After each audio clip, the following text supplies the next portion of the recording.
Very good, very good afternoon, everyone. I'm CA Dipti Jain, moderator for today's meeting. Recording in progress. We are delighted to welcome you all in the VCM being organized by Continuing Professional Education Committee of ICAI. It is my pleasure to be a moderator for this session on VCM on branding through leadership and how to master FEMA and seizing opportunities. In a short while, we will start this VCM, and I would like to apprise you about CPE committee. The increasing globalization. Madam, I'll talk about CPE committee. May I request now dynamic, enthusiastic, and vibrant Vice Chairman Gyan Chandra Mishra ji to address us. Over to you, sir. Gyan Chandra ji. Thank you, sir. Thank you, sir. Very highly respected Chairman of CPE committee, my mentor and guide, CA Dr. Rajkumar Adhukia ji. Today's program speaker Abhijit ji, and of course MOC of today's sessions CA Dipti Jain ji. Good afternoon to all the participants.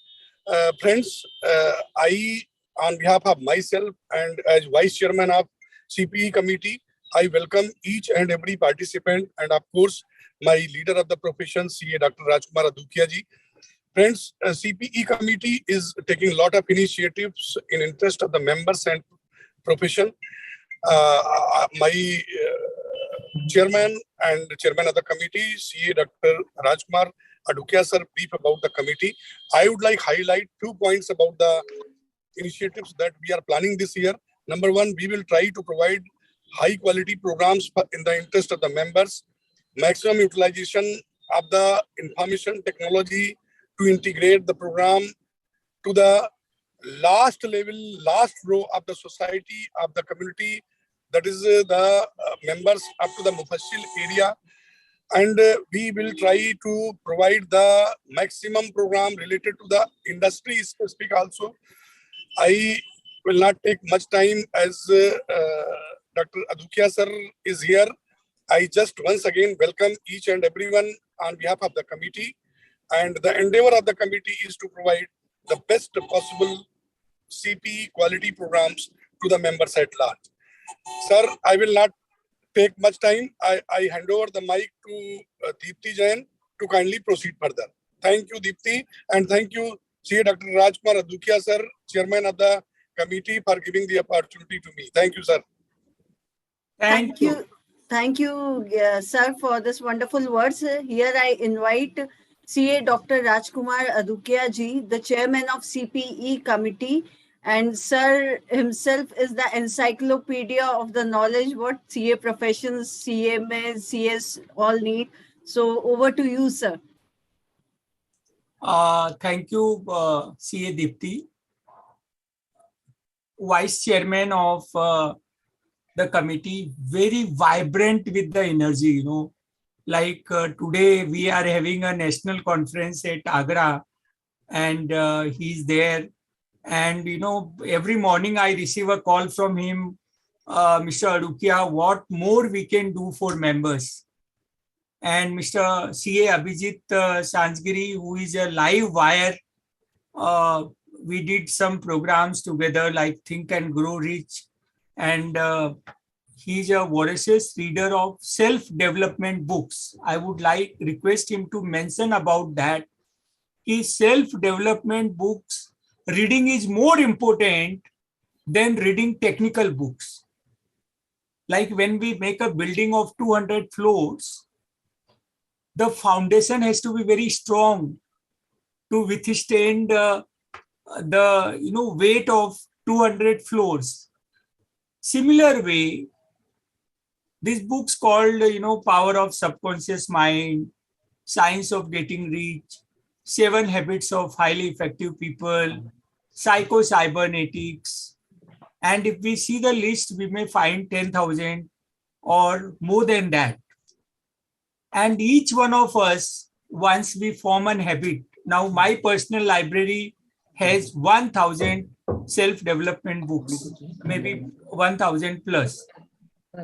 And we are very lucky that this committee has a vibrant officers. The secretary of the committee is Ajit Nath Tiwari, CA, Sri Ajit Nath Tiwari. He's more than a CA, so sometimes I call him a CA. He's MCA. And Madam Chanda Sukla, CA Hina, CA Deepika. And what we will do now on our portal, CPE ICAI, we will also call for moderators. Like we will call for we have listed down the speakers. I am also spreading this message that we will be needing 208 speakers in a year, because 2 speakers on Friday and 2 on Saturday, and 2 moderators every week. So 52 into 4 speakers and 52 into 2 moderators. Now today's 2 topics are very, very important, and I would request those who have attended the webinar yesterday, if they have any questions, Mr. Yes, I would like to answer those questions. Like yesterday after this webinar, many participants have responded to be a speaker. Many participants have responded to be a moderator. And we want to plan 2 months in advance, 3 months in advance. Just to talk for 2-3 minutes on thought leader. Thought leader, after I heard this terminology from CA Abhijit Sanjgiri, I did a Google research. This thought leader, I heard from him maybe about a month back. And then I prepared a paper. I asked my team to do a research. And everywhere now I'm talking about this. This was there earlier, but like Mahatma Gandhi was a thought leader. His thought was that India should get a freedom. So everywhere he was talking about this. So for a profession, and today when I was doing a research, I found a book called Client Science, the 5 C's of Marketing Plan for Professionals. Now this book is written by the person Rachel Killen, and she is a graduate in management science from Trinity College, Dublin. And this book is published by the Institute of Chartered Accountants of Ireland. So internationally, the institute says how you can market your services. The same thing now I am telling the council, and shortly we will come out with a plan amending our code of ethics, that there is a difference in marketing and advertising. See, when we pass CA exams, by compulsion we read Chartered Accountant Act 1949. And there are 2 schedules to the Act, Schedule 1, Schedule 2. Schedule 1 has 3 clauses which bothers us for lifetime. Those are clauses 5, 6 and 7. Clause 5 says securing the professional work directly, indirectly. Clause 6 says soliciting professional work directly, indirectly. And clause 7 says advertising the work. But what we forget is, when I share my pure knowledge, and I have learned many things from CA Abhijit Sanjgiri, because he is a global risk professional.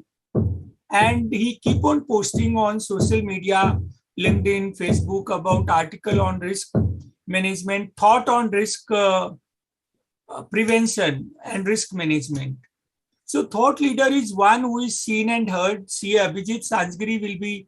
But what I offer from a committee is that we have unlimited resources to mentor every professional, every attendee of this webinar, and anyone else who is interested. So please spread this message to all professionals whom you know, that there is a CP committee, there is a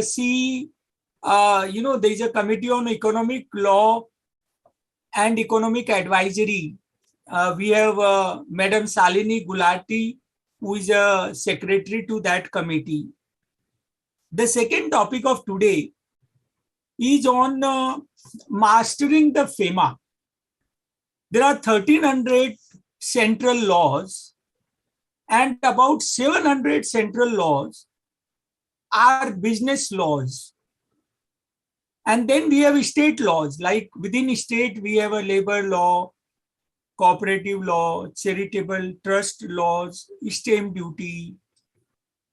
Now, the whole science, of FEMA is in 300 pages. Today morning only, in one of the study circle, Goregaon Malad study circle, one member said, I am doing a FEMA audit of ICICI Bank.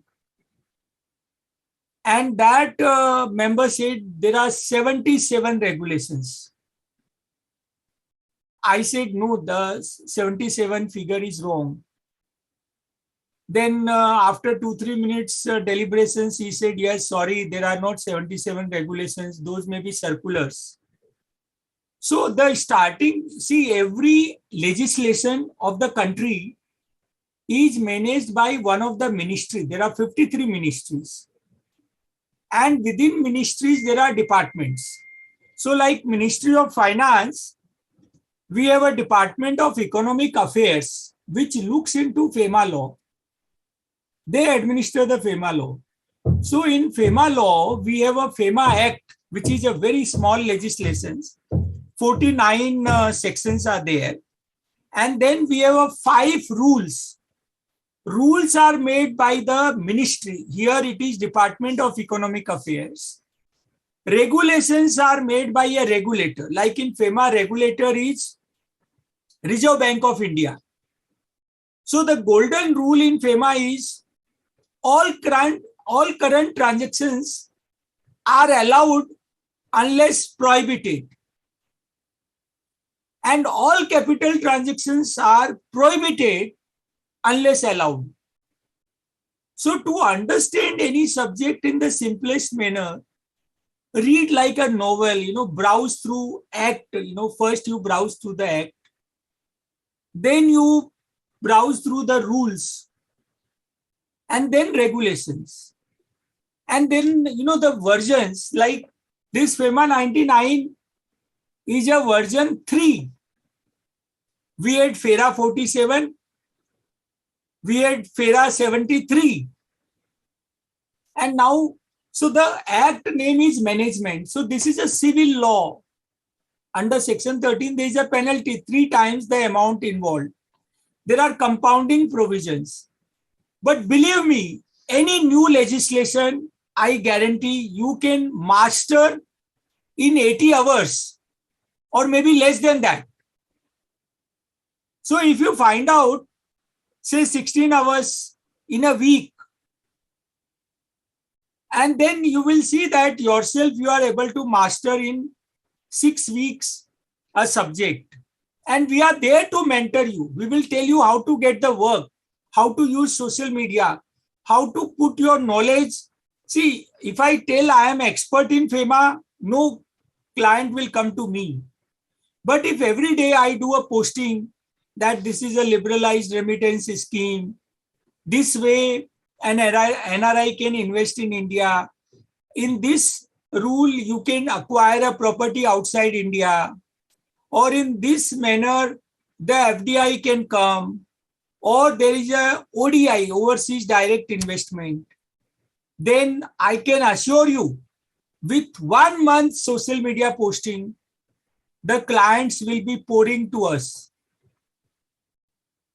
And if they don't pour, you tell me, Mr. Adukia, what you are telling is not correct. So this institute wants that each one of us should fly in the sky, should be a global practitioner. So, Mr. Yes, if there are any questions, just let me know. I'll take 1 or 2 minutes and then the floor will be of the speakers. Mr. Yes? Or other, the organizers from the ICAI, I can see there are questions. Silpa Singhal, if my client wants to buy a flat where the flat owner is NRI, yes, Mr. Goran Gandhi will answer Madam Chanda, what I'm getting, I'm using this today, the admin panel. We get mobile number and email ID of those queries. So kindly see that all of them are responded with my email ID. Then there is a question. Somebody says that when VCM will start 4 o'clock.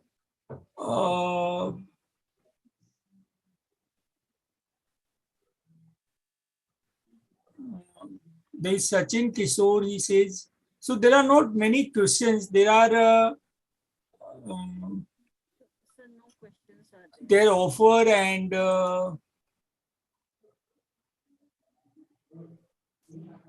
okay.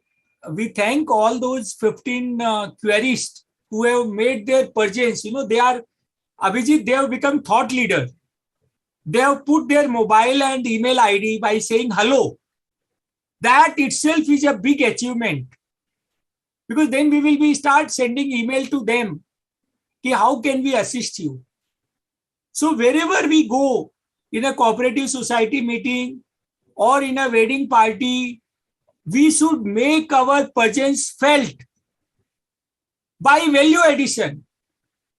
And value addition can be raising some interesting question, putting some additional comment, what has been discussed there, and doing the homework. Those things will arise if we keep on reading more general knowledge. Now, the Russia is attacking Ukraine. So, what is NATO? So, I read North Atlantic Treaty Organization. Why they are attacking? Because the Ukraine is the most powerful country in the Europe, just adjoining Russia. So things like that. Why there is so the reading of First World War, Second World War, the COVID-19, though we call it COVID-19, in India declaration was on 24th March 2020. So World Health Organization, gave a full formula, China originated virus. So that is the full form of COVID. And that happened in 2019. The spread of that happened throughout the world, slowly. And in India, we realized in March 2020. So irrespective of the place where you are, you may be in the smallest village.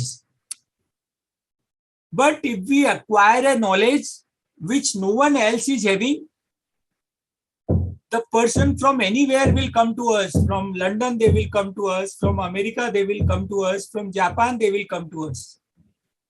So we should become a global practitioner. We should say we are global practitioner. And our, all literature should reflect that we are a global practitioner. So everything will first happen in the mind. This webinar concept, first it has happened in the mind, and then it has happened in the reality. So you will become an expert in a particular subject first in your mind. To give you one example, and then I will stop here. Like when I graduated in 1980, so about 42 years back, I dreamed that in a good bookshop, there should be all books with the name, my name Rajkumar Adukia. So, here I am in 2008.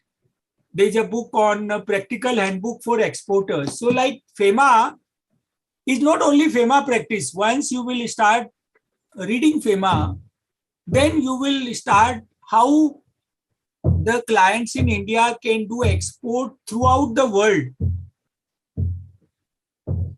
And then many other areas, FEMA internal audit, FEMA compliances, FEMA consultancy, those things will arise.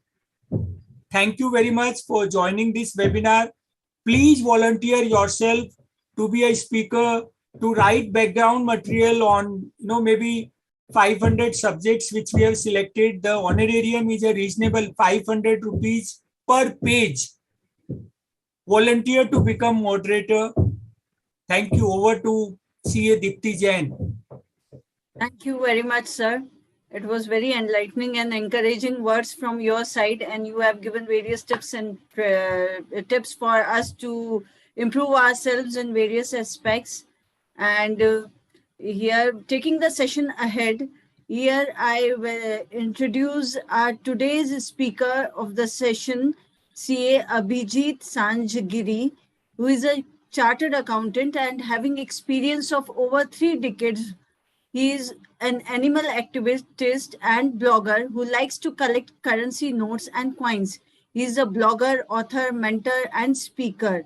He has been speaker in various professional forums for over 2 decades and had won heads of an interviewer, blogger, examiner, author, mentor, and corporate employee. And today he is going to enlighten us on a very interesting topic, branding through thought leadership.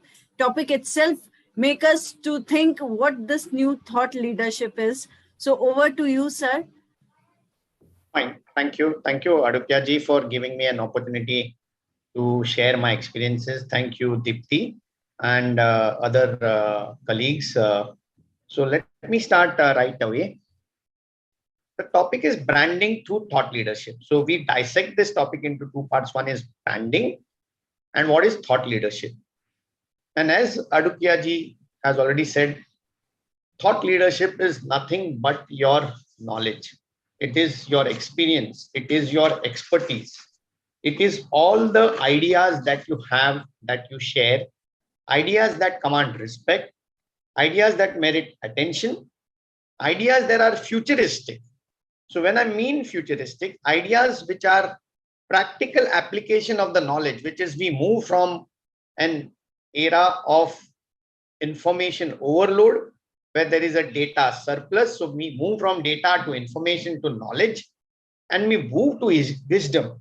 So we move to insights, and we move not only just from insights, so we move to foresights where we can have a predictive analysis. We can control what can happen. We can prevent, we can mitigate, we can reduce, we can reduce the risks or what can go wrong.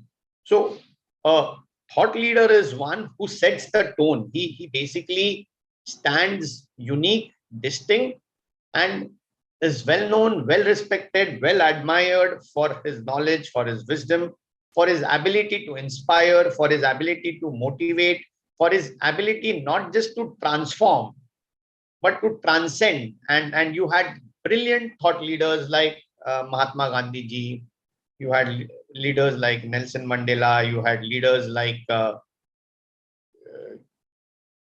various leaders you had who have inspired, who have left their footprints in history. Now, one is, what does branding mean? So we'll quickly cover what does branding mean? What does branding mean to each one of us? Because each one of us would have a different aspect of branding.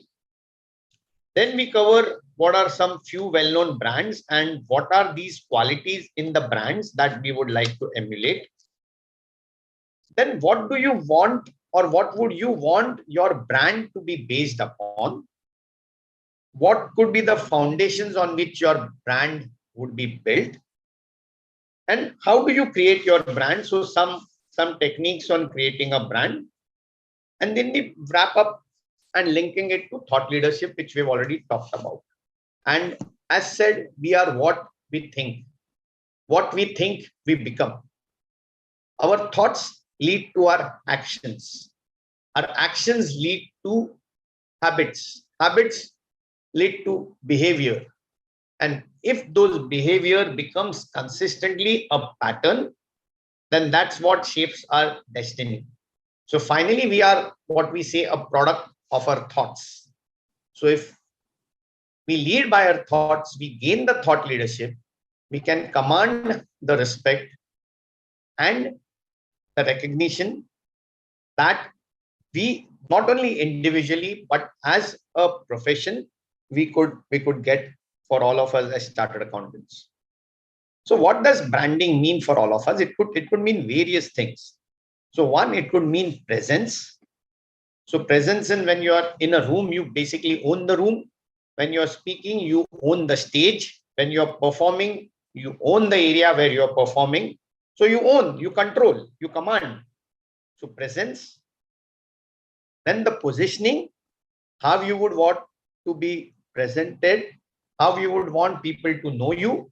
So whether you want to be known as a thought leader, somebody who is a giver, somebody who's a philanthropist, somebody who gives, who shares his knowledge openly, who's maybe an expert or an experience, maybe in FEMA or maybe in company law or any other area. So what's the positioning also specifically, consciously you're doing? Somebody would be an expert in GST, somebody would be an expert in direct taxes. So what exactly are you positioning yourself to be?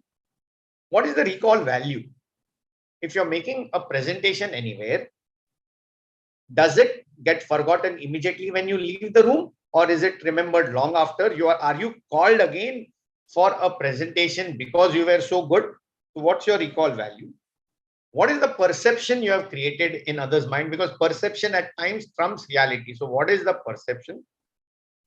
What is the commitment you bring on the table? So the commitment that you will always deliver on time, you will always be there for your profession, always be there to help people around. So I use the philosophy hurt mad with your CCTV. When I say hurt mad is being helpful, useful and relevant with your talent. And when I mean mad is make a difference. And when I say with your CCTV is with your credibility, competency, trust, and the value or the values you bring on the table. So are you being helpful, useful, and relevant? Do you have the necessary talents which you use to make a difference? And you do that by your competency, credibility, trust, you create, you build, and the value and the values you bring on the table. So branding is also an fallout of your quality, your excellence, your perception, your experience. Branding is the memory recall. So somebody would remember maybe a session which you spoke years back or some words which you said long back. So Adukya ji used to teach me in Podar College when I was in F5 BCom. So my relation with him goes long back, about 35 years back. And something which he says, which I have always admired and I've tried to consciously follow, is be a continuous learner. And that's where your quest for knowledge, the quest for knowledge which he shares, is something worth emulating. So when I hear about Mr. Adukya ji, the first thing which comes in my mind is somebody who's always hungry, always in the quest for learning more, who's not satisfied with what he knows, because there's a lot more to know. And as you know there is a lot more you need to know, and somebody keeps on learning and learning. There's one person who told me that I just am not an expert, because if I consider myself an expert, then I get some ego on the table. I feel there's nothing more to learn. So yes, I'm a student. I'm always in the quest for knowledge. Yes, I have experience in certain areas because of the fact that I am in that area. But yes, I can continue to build further experiences and skill and be on the quest towards gaining more expertise and gaining more perfection. So it's a work in progress. It's your consistency, your reliability. It's the promise which you make, whether you under promise and deliver or you over promise and over deliver. It's a commitment for Six Sigma accuracy or a zero defect or absolutely no errors or very minimal errors. It's the expectations you set. In corporate, there is a term FEE, far exceeding expectations or customer delight. So branding through thought leadership is basically the FEE you bring, the responsibility you take, the accountability you share, the reputation you have, and what's your class, what's your signature style. So is there a particular manner in which you speak, or is there a particular tone which you use? So I always have used for the last 5 years, because I'm speaking on risk, that every risk can be de-risked. Whenever there is a risk, it needs to be de-risked. Be a risk de-risker. So risk and de-risk. That's the word I have coined. Not a great word, but yes, you were the first mover to move it, first mover to use it. So the recall value of a risk de-risk and maybe Abhijit Sansgiri is very high. So what is your signature statement which you make? What is it that you're well known for? So Simon Sinek, The Power of Why. Brenda Brown, Abundance. The book on secret. So each one has his signature style, which he brings on the table. So what would you like to be known on the basis of your thought leadership? What you bring on the table and you lead. The impact you make to inspire, to motivate, to transform, and even further transcend time. It's something that you live even long after you have gone. So people still remember Steve Jobs and the creativity and the finesse he brought to the mobile phones and to app and tech in general. So what's the impact you create which long transcends your journey, your finite journey on this planet? So you move from finity to infinity.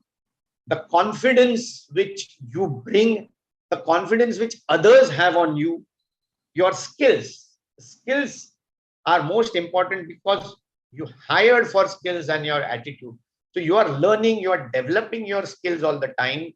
What are your top strengths? Are you playing to your strengths?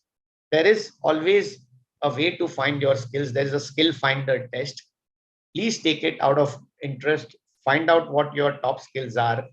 Play to your top skills and strengths.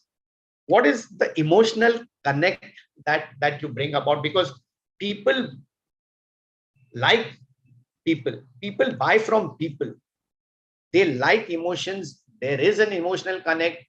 We need to bring the and build the rapport.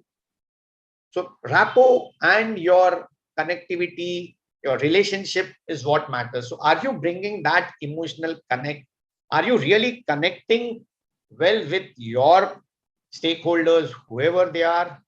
Your values, the personal values, the professional values. The personal values, I say the utmost personal value is of integrity, is of honesty, is of reliability, and maybe other skills of tenacity, grit, perseverance, what you would bring on the table.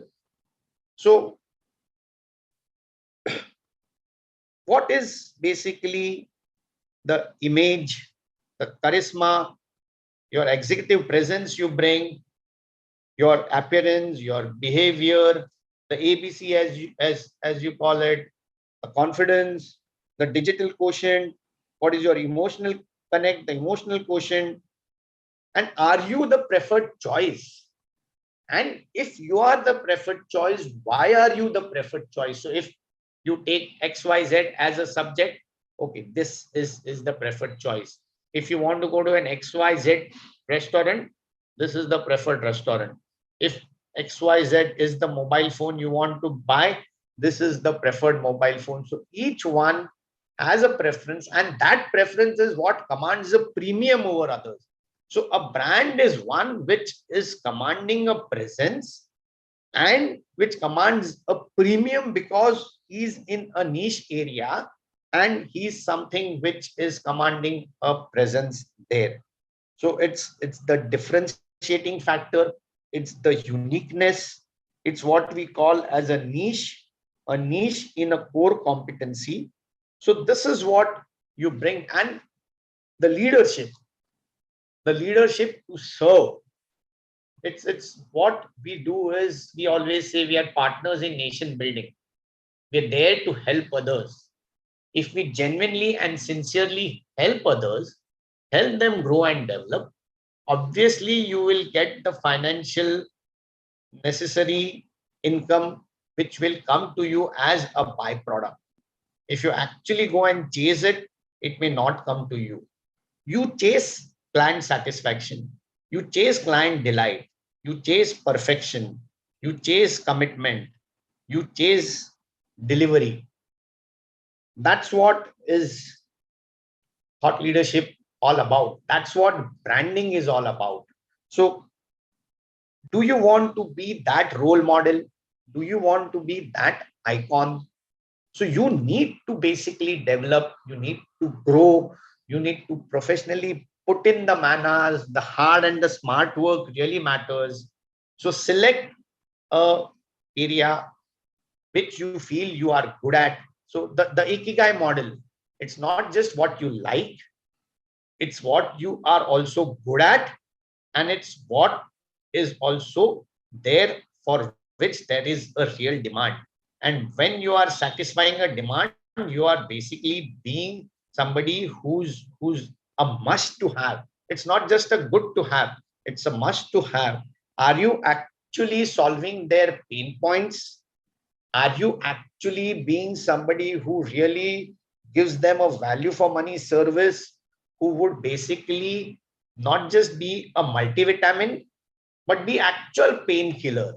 So one who helps, one who stays relevant, one who's useful, and one who's credible and competent and has his values on the table. So this is what branding means to you. A branding can mean a lot to everyone.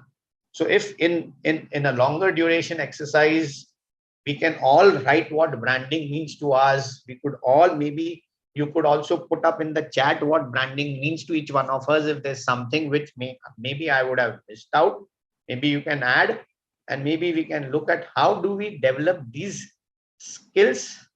What I say is the 3 top personal skills and the 3 top professional skills. And this is what you could base your brand all about. So the second, what we are discussing is what are the well-known brands. So you have products like Apple, you have products like Nike, you have my personal favorite, my brands, Lacoste, Tiger for watch, Baileys for shoes. So something which is exclusive, something which is real class, something which is substance. So what are these products which appeal to you and why? And if they are appealing to you for one particular style, one particular image, one particular skill, one particular quality, then maybe it's something that is what you admire. And then can you emulate that quality and can you build your personal brand around that quality is something you need to introspect and maybe contemplate of doing this. Then there could be people. So maybe each one you would have Rahul Dravid, Mr. Consistent. You could have Rafael Nadal, tenacious.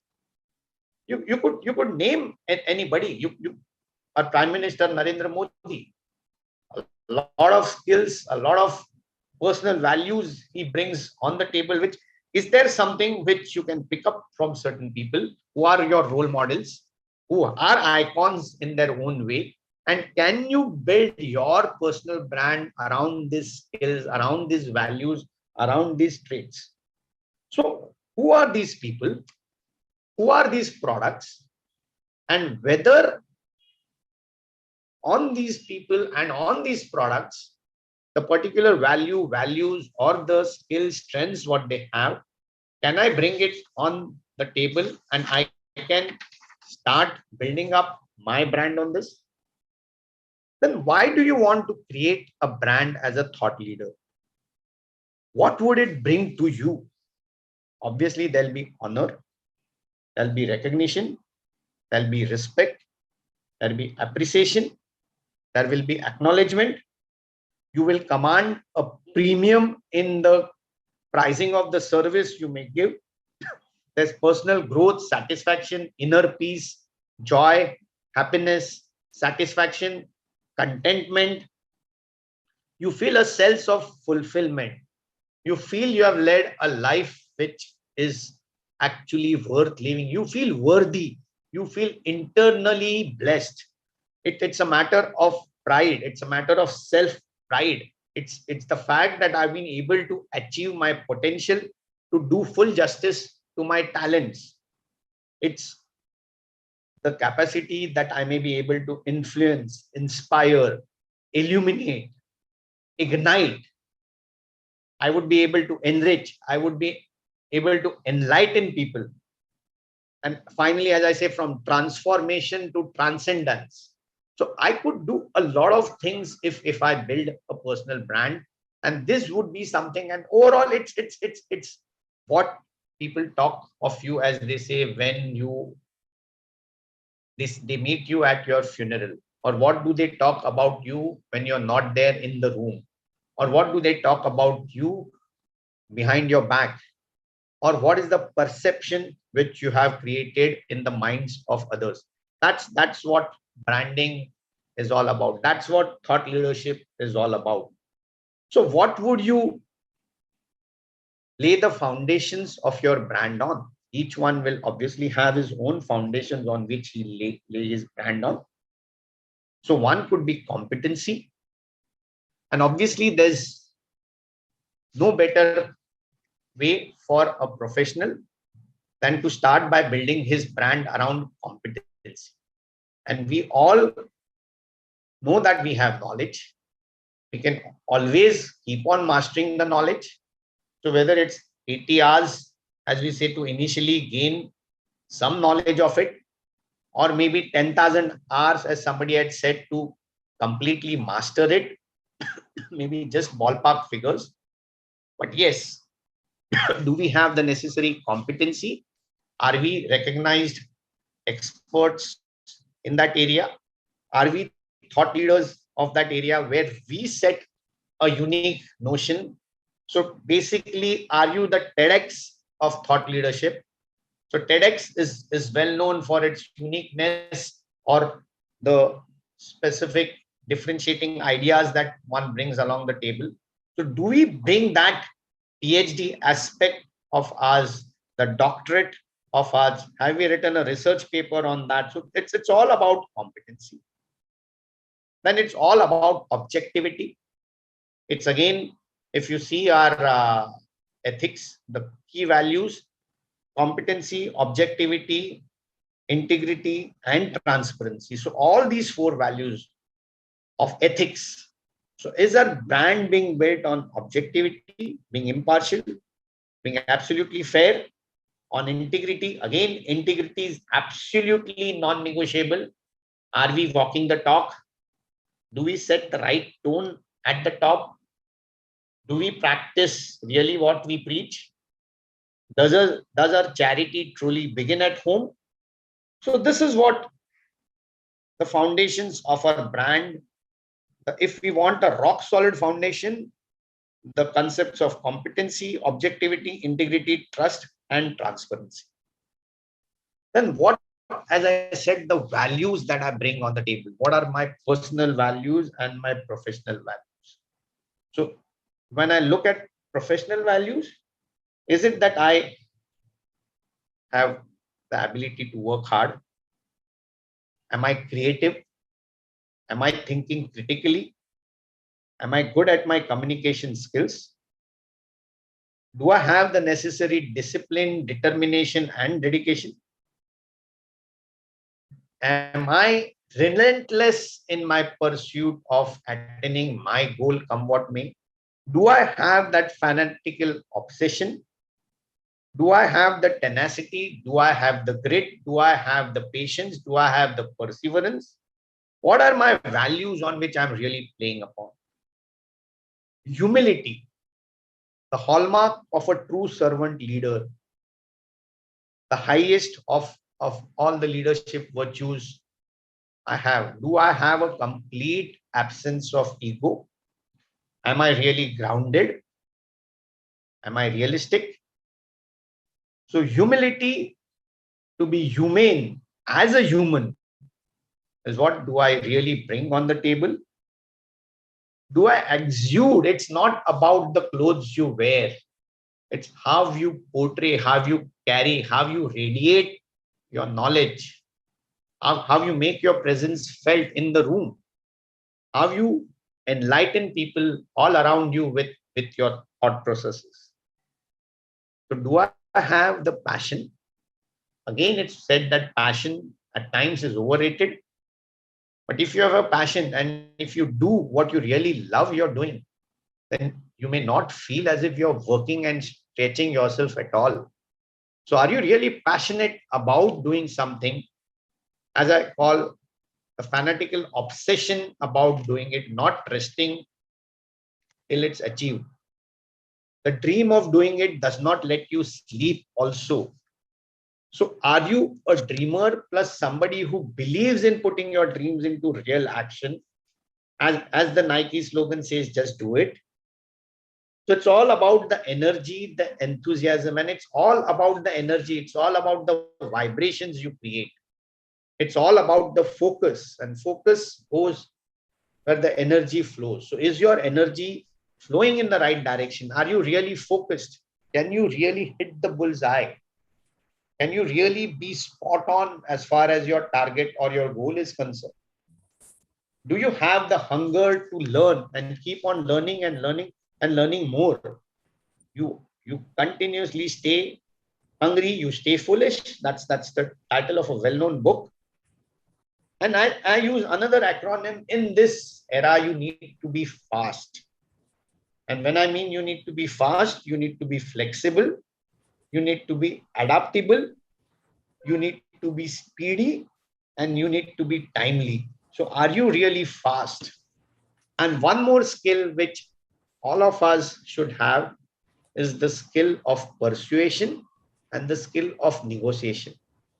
And Adukya ji explained very beautifully the difference between marketing and advertising.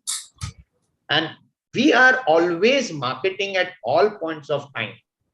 Maybe even when we were small and we wanted something, we were making a case in front maybe of our parents or maybe in front of any of our relatives that we wanted a particular thing. So we were presenting our case why we should have it. So marketing is a subtle skill. It's not about just going on the rooftops and saying that this is what I do. It's basically consciously sharing your knowledge, sharing your experience, sharing your learning so that other people benefit by it. The primary trait of a thought leader, a professional, is to give. The primary trait is to help others. The primary trait is to be useful. The primary trait is to stay relevant, because you are respected only if you are relevant. And I clearly remember the wordings of my father-in-law. He was practicing for about 66 years. And he said that people come to him only because he adds value, because he's useful, because he helps people selflessly, and that is why he is respected. The moment he stops doing that, whatever he did over the past is history. The memory of people is very short. So stay relevant, stay useful, stay helpful at all times till your last breath. I think that was immense insights which he had given me, and I always look to be as selflessly helpful to people as I can, because I always feel if you give, what is rightfully yours will always come back to you. And we are abundant. We have the potential. We can move from being limited by our own thoughts to being limitless.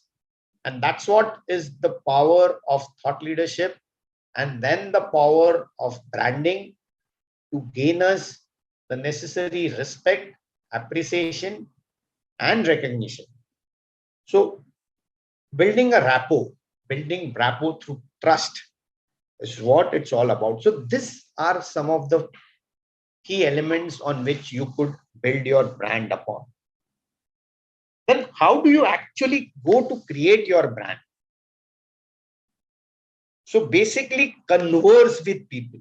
You talk, you communicate, you share your ideas, Every single point of contact matters.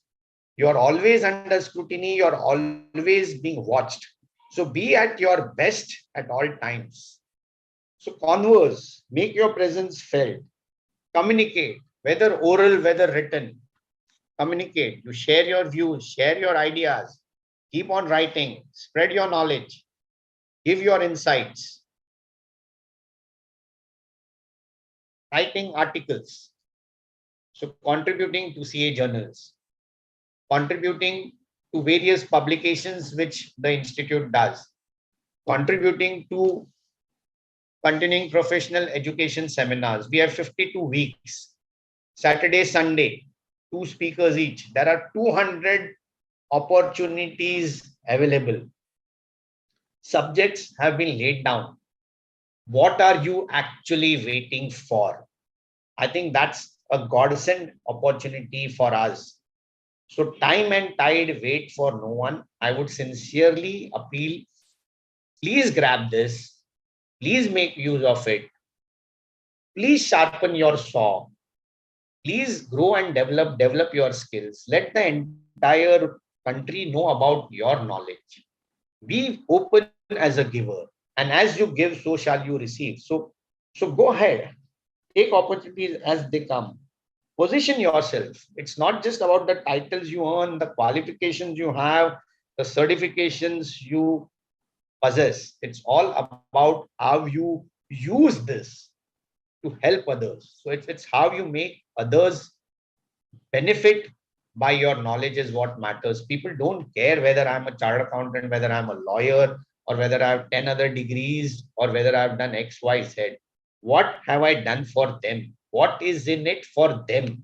The VIFM matters. It's not about me. It's all about them. It's all about your clients. It's all about your stakeholders. They are the apple of the eye. They are the focus. The customer is the king, the queen, the emperor, the empress. Are you being really helpful and useful? Are you making a difference? And are you doing this by a deep research on your subject? So technically, are you, if not the officially doctorate or a PhD holder in your subject, but still do you command that deep research that you are an acknowledged expert? And have you really deep dived deep into that area to really know the technicals, fundamentals, basics of that, so that you can share openly? If anybody has anything to answer you or question you about it, you are open and you are receptive to share your views, and you can take on anyone anytime. So networking is just not about making noises and making pitches that this is what you do and this is what the products you sell. Networking is being there right time, right place. I would say a right networking opportunity is being here in the seminar and Adukya ji telling that we need mentors, we need moderators, and you are here in this. It's not just a knowledge sharing seminar, it's a networking seminar where we get to know each other, where we make use of these opportunities and come up as moderators, as speakers.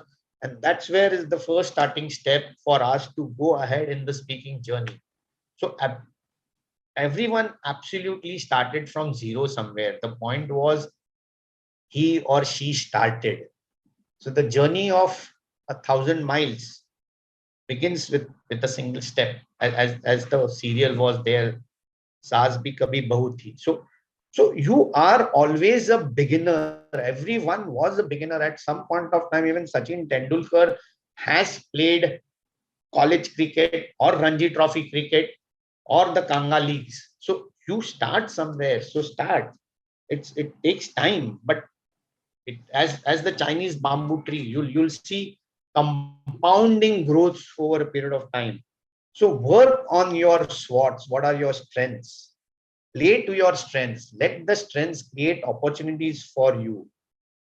Look at your weaknesses. Your weaknesses should not worry you and come and hinder you anywhere in your growth opportunity. They should not be threats.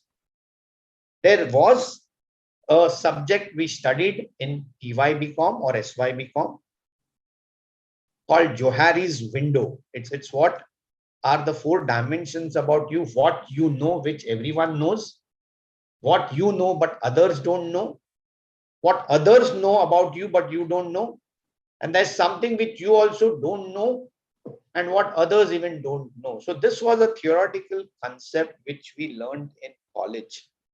But deeply check this out and find what are these things that you really know about yourself. And that's a small exercise we always do in such sessions, is that what you do is you write down your top 3 personal and professional values.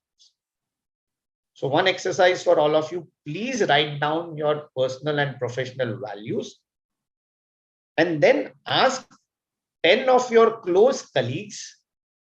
They could be some of them could be your family members, some of them could be your juniors, some of them could be your peers, some of them could be your seniors, some of them could be your relatives, your neighbors, and maybe 10 or 20, whomsoever is. Find out what are the top skills which you say you have, you think, the part of the Joharis window which you know, and see how much is the Joharis window part which others know. Or you could get pleasantly surprised, there is some perception which people carry. So what you don't know, but others know. So do this exercise, contemplate, and maybe look at that could give you the foundations of certain skills which you need to basically develop. Then the second is, who's your actual role model? Who's your icon? What are the skills which you really like and admire about that person? And is there something where you could use this and bring it on the table? And maybe based on the exercise of your top 3 values, personal and professional, can you sink in and create a brand around that niche area, the core competency, that one, the Ikigai model, what you like to do, what you are really good at, and for what there is really demand for. And finally, when you talk about yourself, who are you? Who am I? Do I have real clarity about who am I? Am I a husband, a father, a brother, a son, or somebody who has his qualifications, a CA, a LLB, or somebody who has a title, a partner, a founder, or somebody who is known for his hobbies, who is known for his passion, who's known for the work who is done, or somebody who is just playing to his strengths, or somebody who's being helpful, useful, and relevant to people, somebody who's making a difference to people's life, somebody who's making people smile, somebody who just spreads joy and happiness all around, somebody who is contented, somebody who's satisfied. What exactly are you? Who am I? Just introspect. I've written a post on this. I had a lot of feedbacks. Please, I can share that with you. So do your SWOT analysis, get feedbacks. Feedbacks are the breakfast for champions. So get feedbacks. And I always say in life, you need 3 things. And I've seen multiple personal growth and development. And I'm not saying financially, because I never count financial as a benchmark, but personal growth and development in the last 5 years, whatever has had, is because of the fact that I have had masterminds, groups which have helped me grow and develop, which has pushed me to reach greater heights because they share the same vision and the mission which I want to do. A coach who can bring the best out of you, a mentor who can actually guide you and tell you where you lack in certain skills. And I've been even being reverse mentored by a lot of my junior colleagues, especially on the tech and the creative side, and have an accountability partner, a one-on-one on which all of you grow and develop, help on a one-on-one basis to help grow and develop. So feedbacks, getting masterminds, having a coach, mentor, and accountability partner, just choose this and see yourself reaching further heights. The key is to have clarity on self and self-awareness and on what is the legacy you really want to leave and want to be known as. What we call is do your brand audit, where you are, where you want to be, and how do you want to go there? What is the time frame? And whom are the people whom you would like to support you in that growth journey, from whom you would like to be mentored or coached, or having an accountability partner or a mastermind group. So do you know the real you? Be the true you, the authentic, original you. Brand yourself before others brand you. It's all about you. You be known for what you are good at. And as I said, the good is the enemy of the great. So be known for you are great or the greatest at. And nothing best than being a thought leader. And a thought leader is something which you need not call yourself a thought leader. That should be a compliment which ideally you should get from others. Can you describe yourself in 10 words or less? Who you are, what do you do, for whom you do, and how you do? So maybe I'm a risk professional who likes to help people by simplifying and structuring things proactively so that they can be on top of what they can go wrong. So whatever is your tagline, what you do, for whom you do, and how you do. And have a social media presence. LinkedIn is a very key platform on which you need to really be there. That's where all professionals are there. That's a topic in itself on how to actually teach on LinkedIn by maybe using the right timelines of posting, the right engagement, the right acknowledgement and appreciation, the right content, and the right hashtags you use. So develop your authority, become an author, write journals, write books, write research papers, be a part of co-authored books. That's a lot of things which are trending now. Have your vision statement, have your mission statement, have your unique value proposition, wear it up to your sleeve, get your brand audit done, and brand you. Be the real, original, authentic you. Be the differentiator. Set the niche, set the tone, set the pace. Stay happy, stay positive, stay blessed, stay branded as a thought leader. Thank you. Thank you, sir, for this wonderful presentation. We have got few questions. Yeah. So the question is, thought leadership is an approach to content that brands use to educate their target audience in their industry. Please provide valuable insights and how to build credibility for ourselves. So credibility can't be built overnight. Credibility is built by actions. And again, thought leadership is just not by content. Thought leadership is also by your personal values. So I clearly remember I can say is that a person, he has never missed. So take about Sachin Tendulkar. It's said that he never missed a single practice session ever in his life. There are various people, if they would have to do something in life, they would do it. So somebody who's a sportsman, he will have his training sessions. So it's the determination, the discipline. It's not just about content. It's not just about content, and publishing is a professional value or a skill.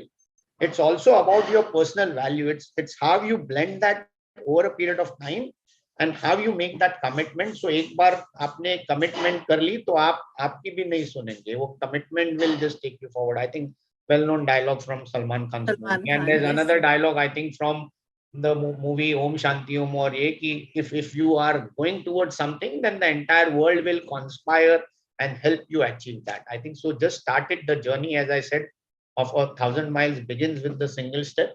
To start your thought leadership branding journey, not just professional, it's your personal values also. And at times, after a point of time, your personal values will matter much more. As you grow higher up in your career, your technical skills don't matter. Your emotional skills and your social skills, your soft skills matter. Your adversity skills matter. The mental toughness matters. It's all in your mind. We are products of our thoughts. Wonderful, sir. The next question is, how can a newly qualified chartered accountant build brand image from scratch? What are your suggestions for that? So as a fresh chartered accountant, develop some niche. I think it's the era where you can't be jack of all and masters of none. You got to be in here where you have to be jack of some. What we always say, jack of some. You be kings of few, and you be emperors of two or three. So select those areas on what is the Ikigai principle, very simple, world acknowledged principle, what you are good at, what you really like doing, and where there is a demand also for, or you create your demand. So follow the blue ocean strategy where आप खड़े हो line में, line आपके पीछे शुरू हो जाएगी. So it's up to you. If you're good at something, then there's no stopping you. There is always demand at the top. The room at the top is always vacant. Follow your heart, Yeah. in short. Yeah. Sir, So next question. follow your heart. It's not just follow your heart blindly, but follow your heart also where practically. It's just not Practically follow it possible. without any thought process. So it's as you mix your gut with logic. Perfect. So the next question is how to stand out of a crowd. How to get that X factor. So the X factor can't happen overnight. The point is that if you're standing out in a crowd, don't feel first that you are lost in the crowd. Just start speaking with somebody, just start conversing, just start with the small talks. And one is have confidence in yourself. At a lot of times when you are with a lot of seniors in the room, you feel that you are not good enough.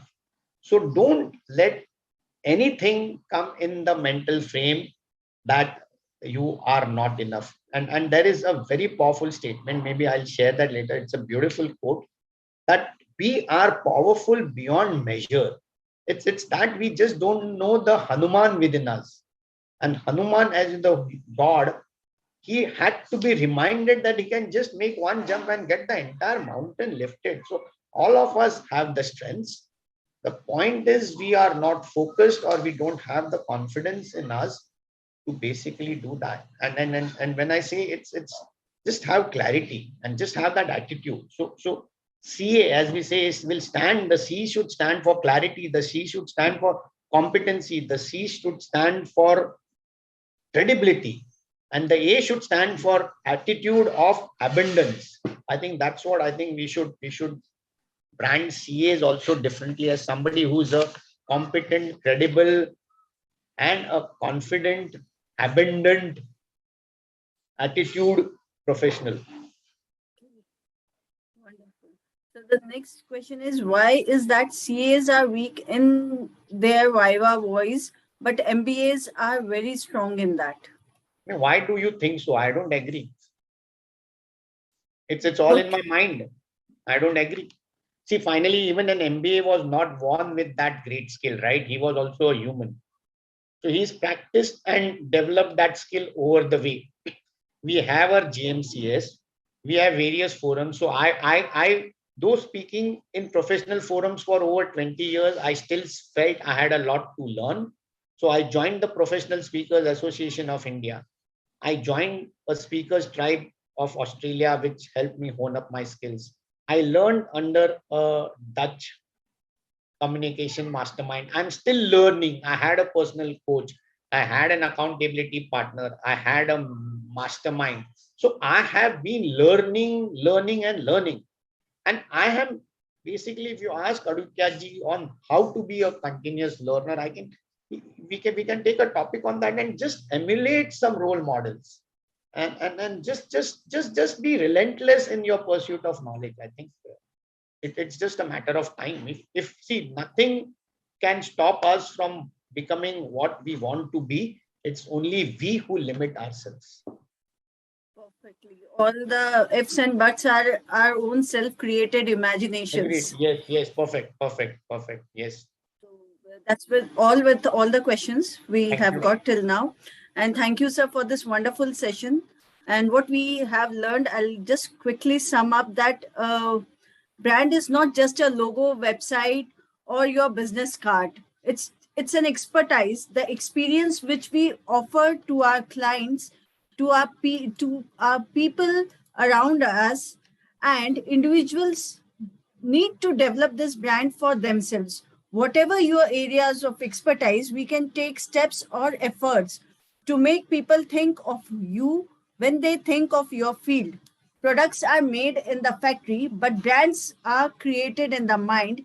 And more clearly, we can say that brand is the repo of a person or a company, and you earn that by integrity, by setting the right tone, hard work, transparency, objectivity, and humanity. Such an enlightening session today we had on brand building with Abhijit sir.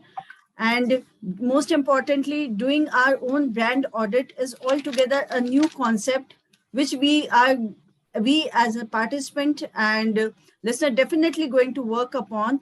And a few of the qualities which sir has mentioned very rightly in today's era is that we have to be fast, flexible, timely, adaptable, and we have to make ourselves relevant, useful, and helpful to the everyone who is around us, or in future whoever contact or come in contact with us.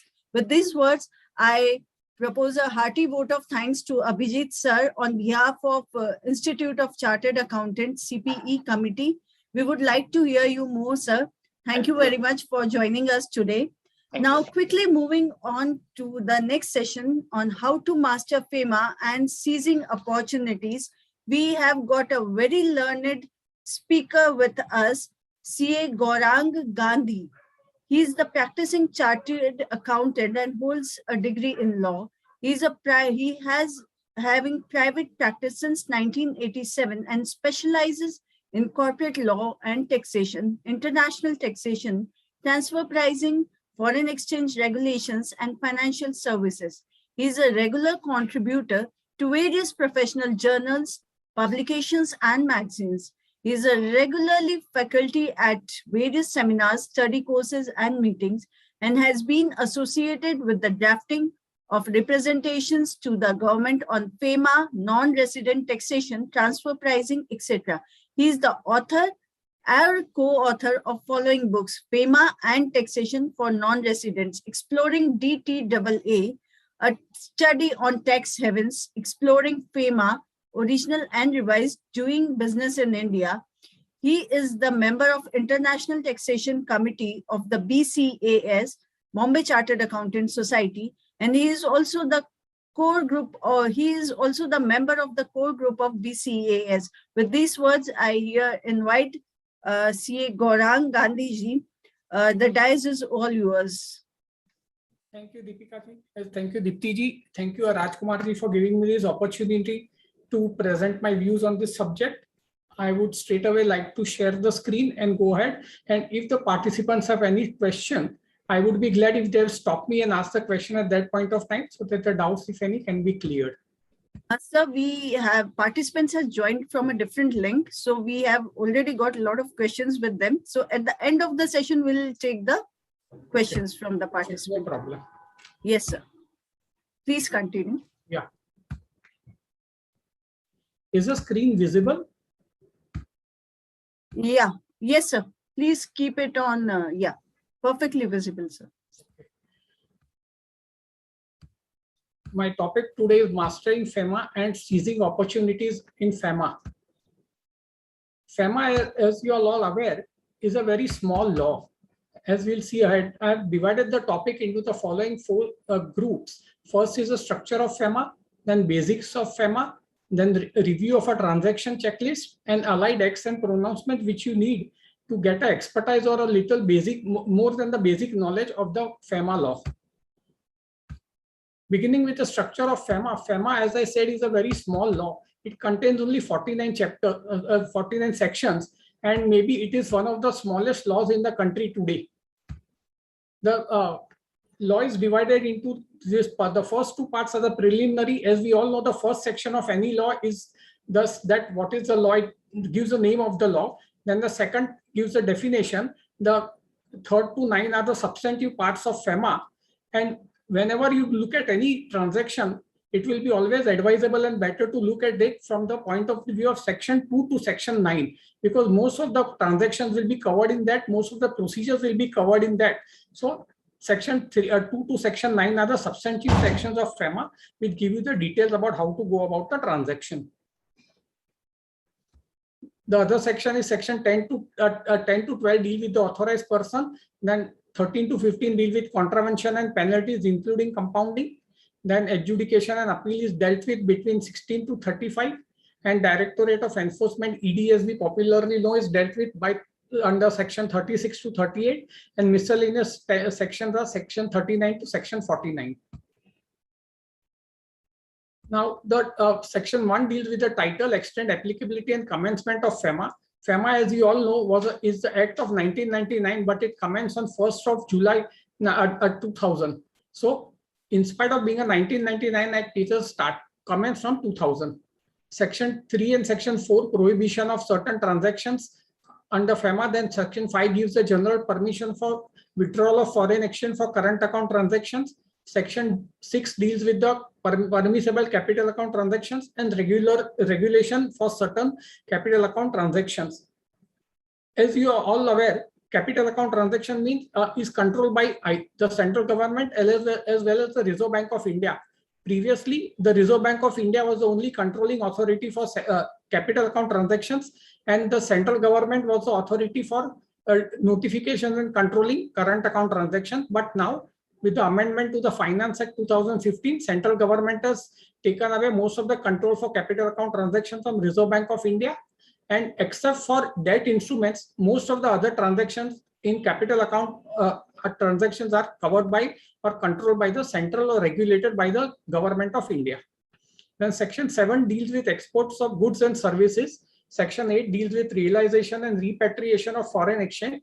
And Section 9 deals with exemption from realization and repatriation of foreign exchange.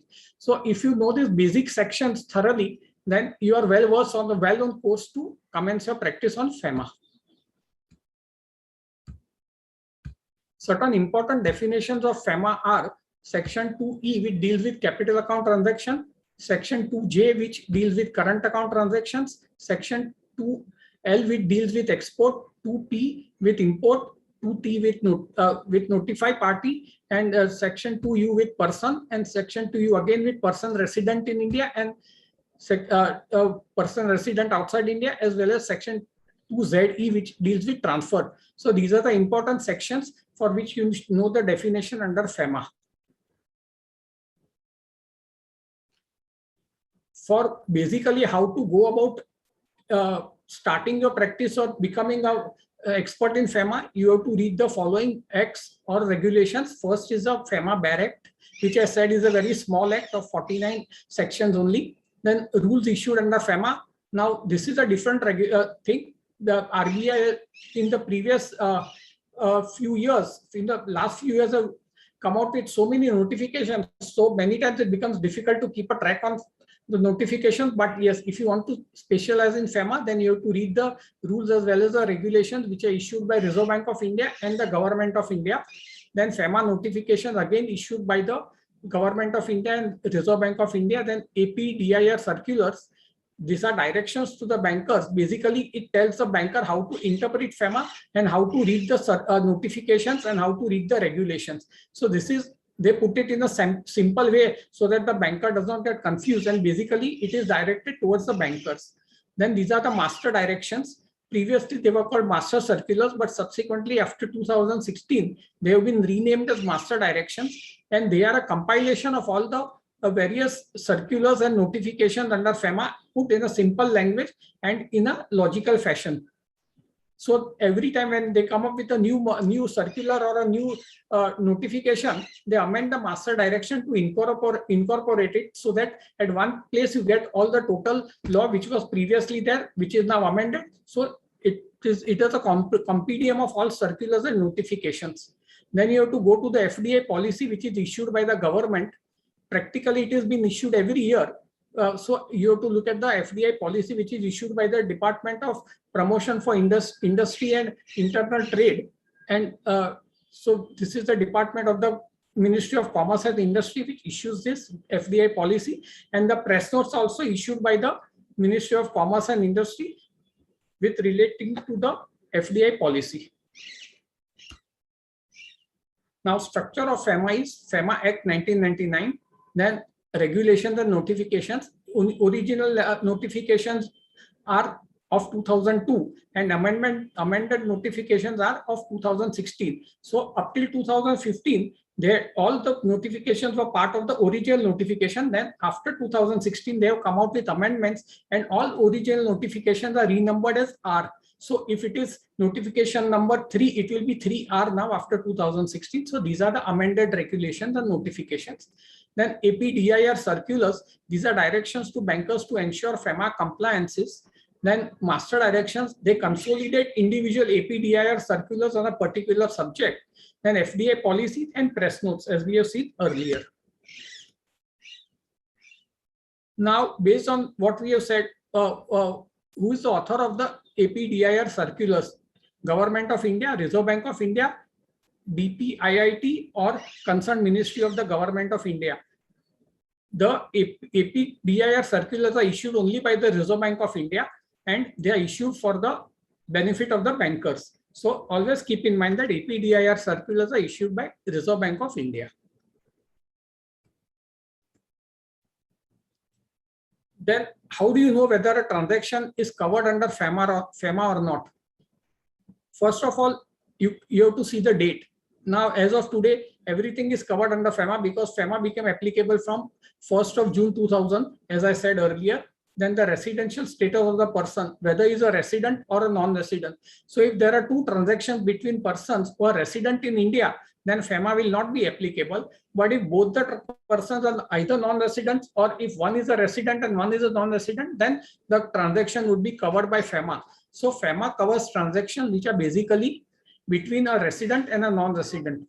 And a resident can be a company, an individual, a trust, a partnership of anybody.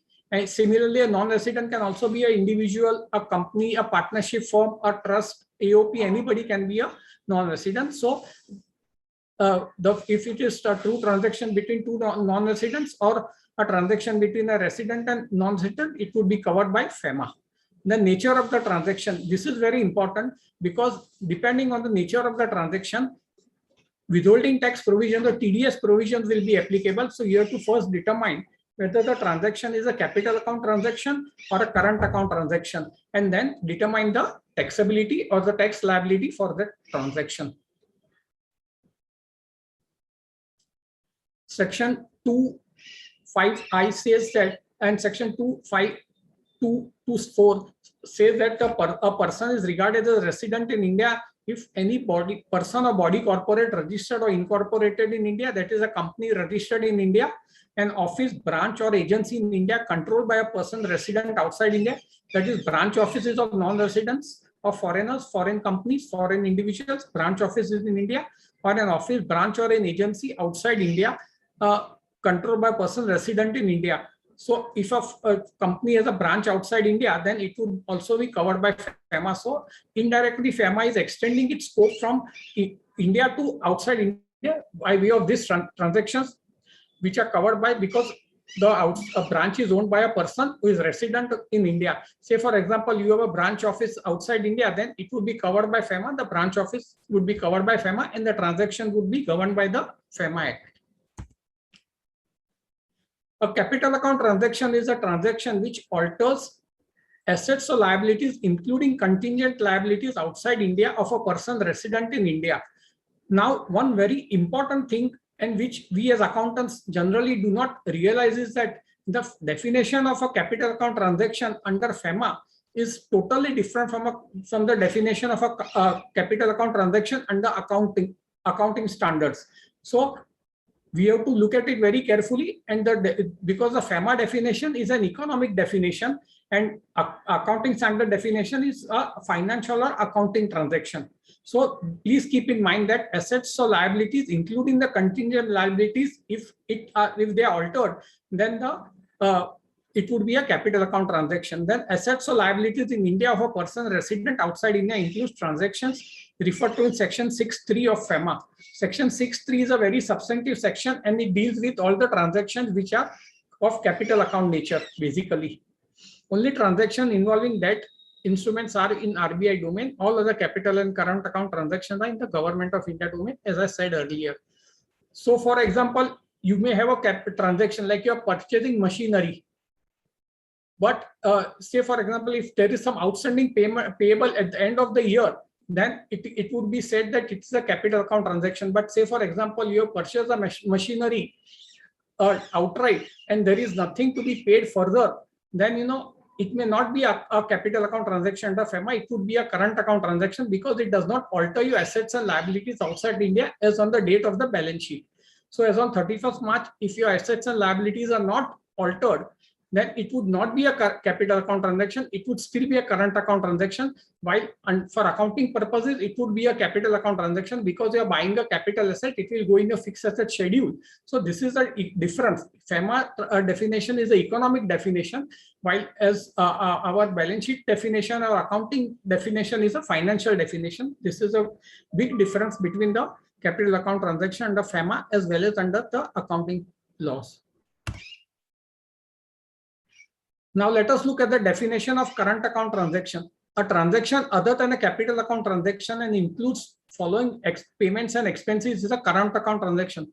So whatever is not a capital account transaction is a current account transaction.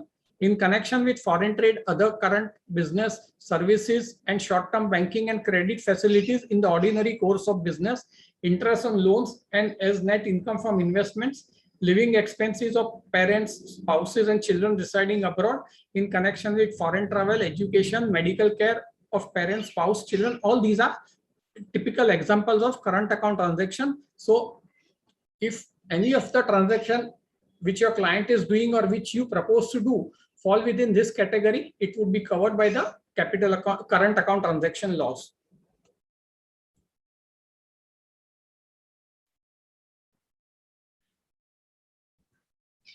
Now, let us look at the current account transaction rules.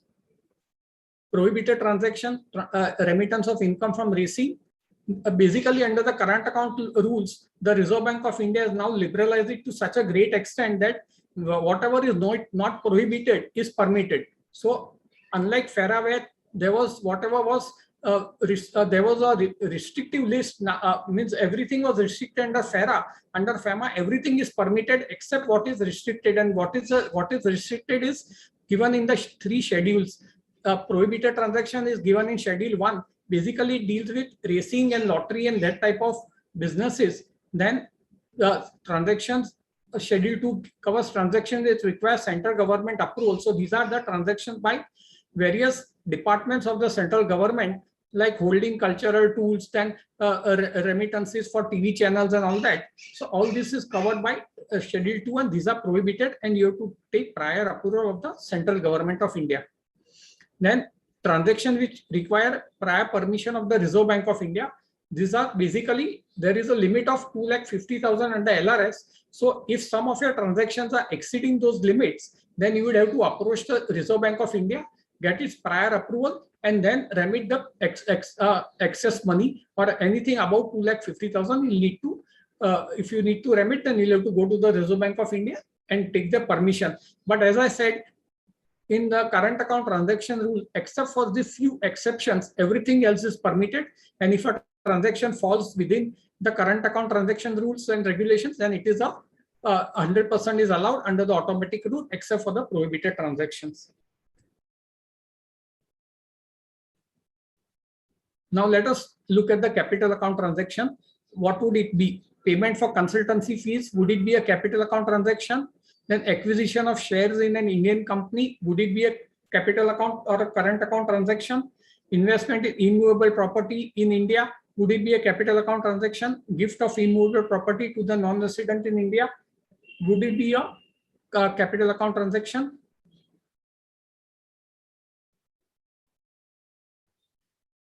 Then again, is a gift a current account transaction? So going back, payment for consultancy fees would be a current account transaction. Then acquisition of shares in an Indian company by a resident would not be covered by FEMA, although it is a capital account transaction. Then if it is purchased by a non-resident, it would be covered. It would be a capital account transaction and be covered by the capital account transaction rules. Then investment in immovable property by a foreigner would be covered as a capital account transaction, and gift of immovable property to a non-resident in India also would be a capital account transaction, which is covered by capital account transaction rules. So except payment of consultancy services, everything else would be a capital account transaction as given in this example. Is a gift a current account transaction or the capital account transaction? It all depends. If you are giving the gift of property or shares, it would be a capital account transaction. But if you are gifting money, it would be a current account transaction.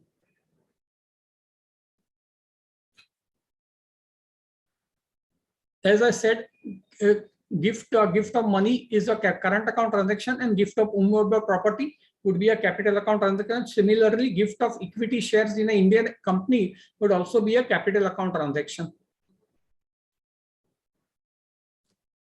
What is the basic principle we have to look at for drawing foreign exchange? For current account transaction, as I explained earlier, freely permitted unless the transaction is prohibited, restricted. And as of today, there are very few restrictions. So all current account transactions are under the automatic route and freely permitted. Then capital account transactions not permitted except specific and general permission. So for capital account transaction, you will have to look at the rules and decide and determine whether it is permitted by a specific provision or by a general permission. And even for capital account transactions, at least 70% of the transactions are freely permitted either under specific rules or under general permission. And very few transactions, say 30% of the capital account transactions, are still not permitted under the automatic route. Otherwise, most of the transactions, even under capital, majority of transactions under capital account transactions are also permitted under the automatic route. Now, how does one review the checklist?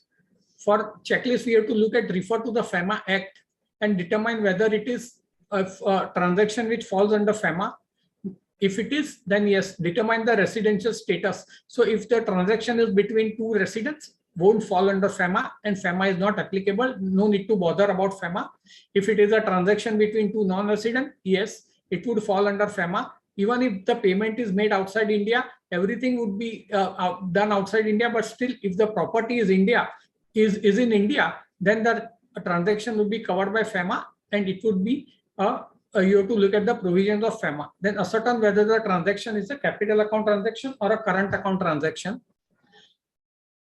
If it is a capital account transaction, check whether it is permitted or regulated. If it is regulated, then refer to the relevant regulation. As I said earlier, 60-70% of the transaction under capital account transactions are also under the automatic route. So very few transactions would need permissions. I have just summarized this in the form of a table, and the table says that capital account transaction remittance is prohibited unless specifically permitted.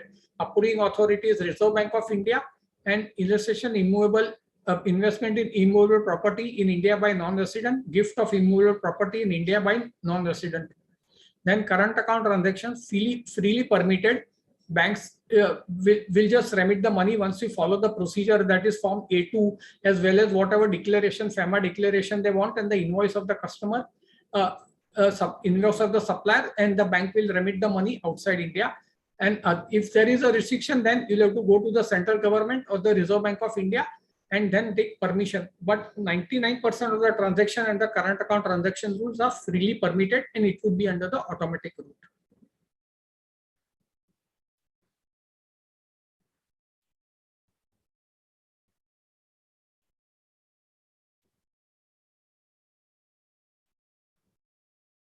So if you want to commence your practice in FEMA or want to do more and more work under FEMA, then you should be aware of the following acts or policies or pronouncements. First is the FDI policy of the Government of India issued by the Ministry of Commerce and Industry.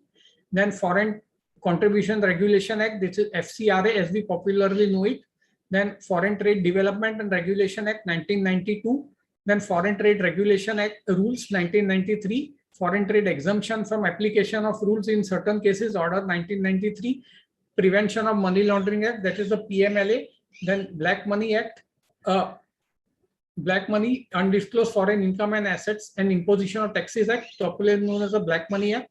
Then COFEPOSA 1974, which deals with smuggling, and the baggage rules 1998, which deals with what you can bring into India and what you cannot bring into India, and the tax-free allowance or the duty-free allowance which you can get when you bring when you're traveling abroad and bring some goods with you in India. As present, the duty-free allowance is 45,000 rupees. So if you are bringing goods worth more than 45,000 rupees into India from your visit abroad, then you may be liable to pay customs duty in India. So the baggage rules are very important to determine what you can bring and what you cannot bring. So this is also part of the FEMA practice.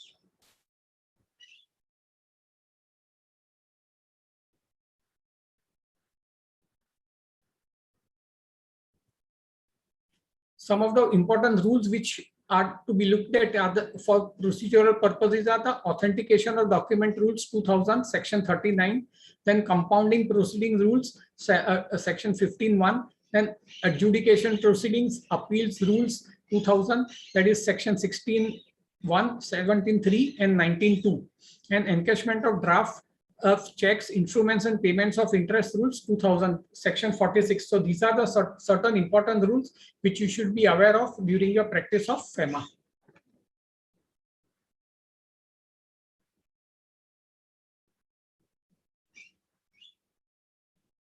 Now, what are the basic rules or regulation tests? This is very important, and we have to determine whether rule or regulation. So a current account transaction would be covered by a regulation. Permissible capital account transaction would be a regulation. Compounding proceedings would go by rules, and deposit also would go by the rules. So when you're dealing with transactions which fall under any of the four categories, you have to determine whether it is a rule which you have to follow or the regulation which you have to follow. And based on that, you have to prepare your applications accordingly.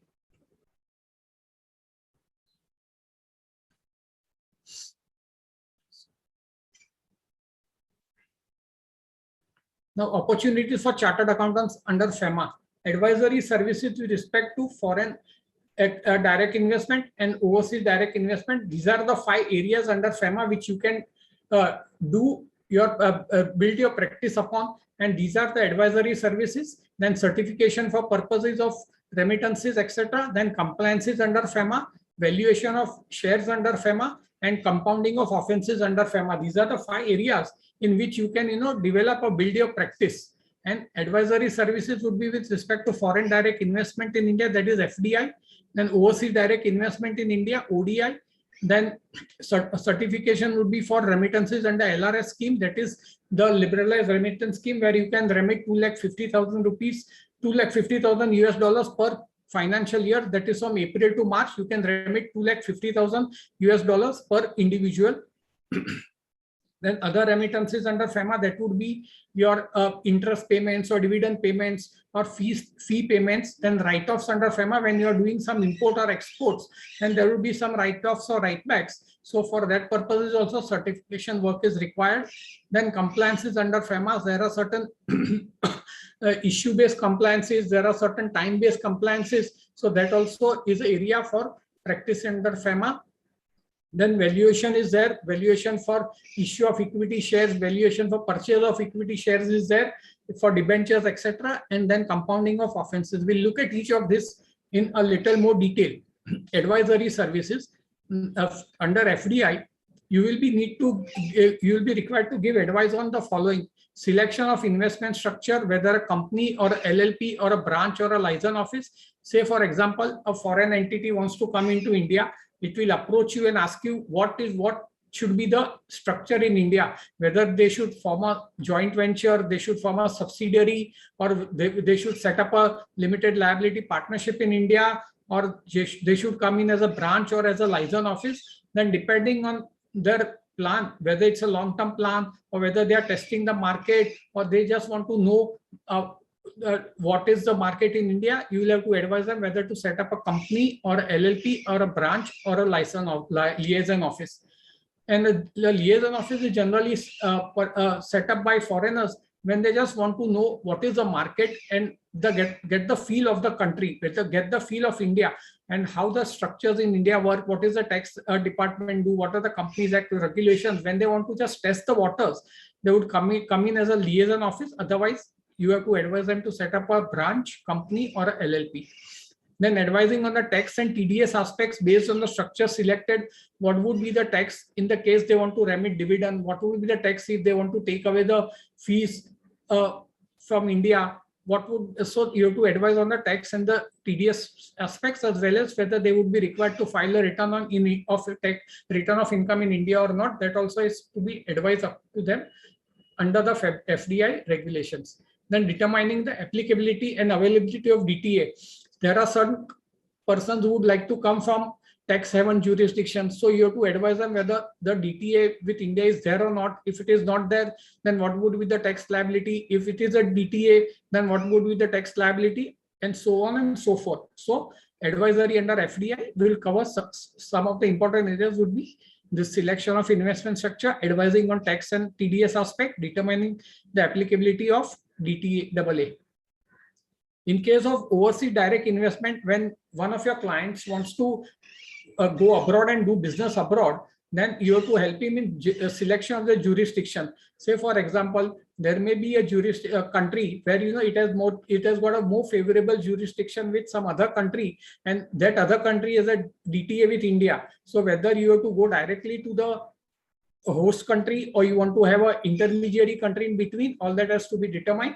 And this is where your advice is important. Say, for example, you want to go to the European Union.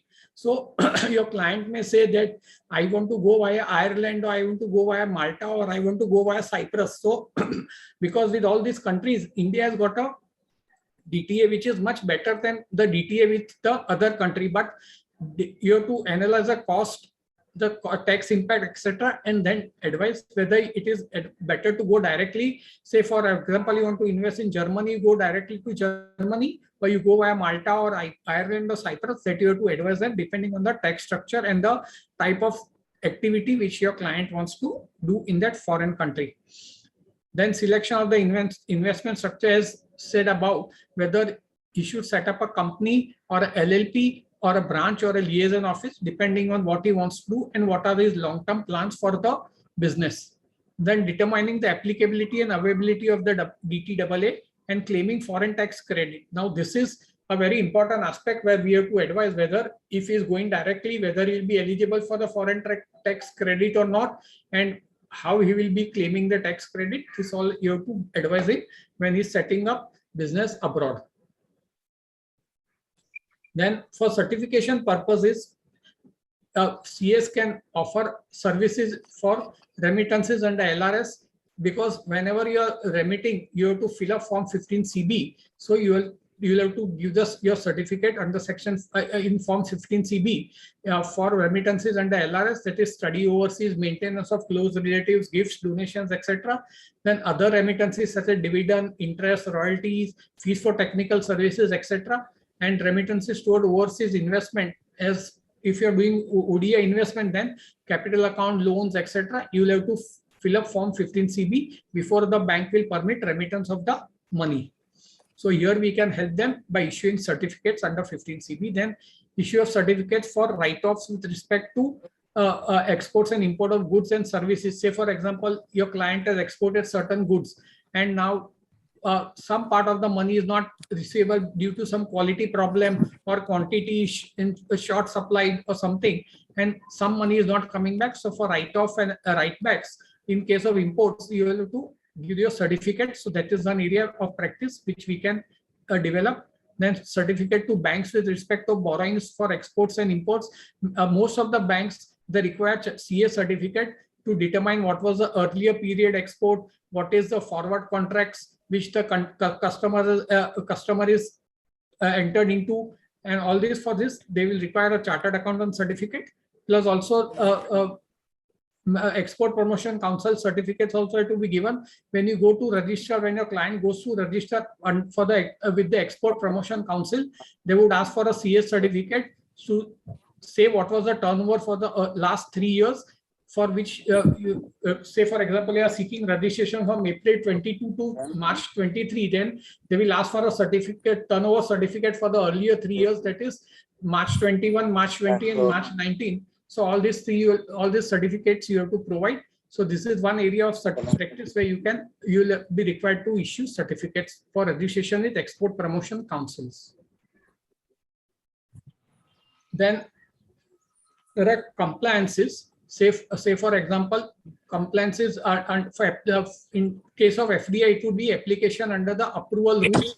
If the FDI is not permitted under automatic route, you will have to apply to the Reserve Bank of India for approval under the approval route, and for that application has to be prepared. Then reports on the firm's portal of Reserve Bank of India. When you are receiving the money and allotting the shares, you have to submit a return to the Reserve Bank of India. This has to be submitted on the firm's portal of the Reserve Bank of India.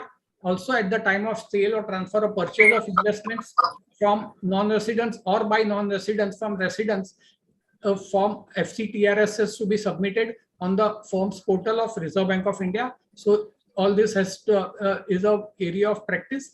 Then report on the FLAIR portal of Reserve Bank of India. The FLAIR portal is for foreign liabilities and assets statement. It has to be submitted yearly.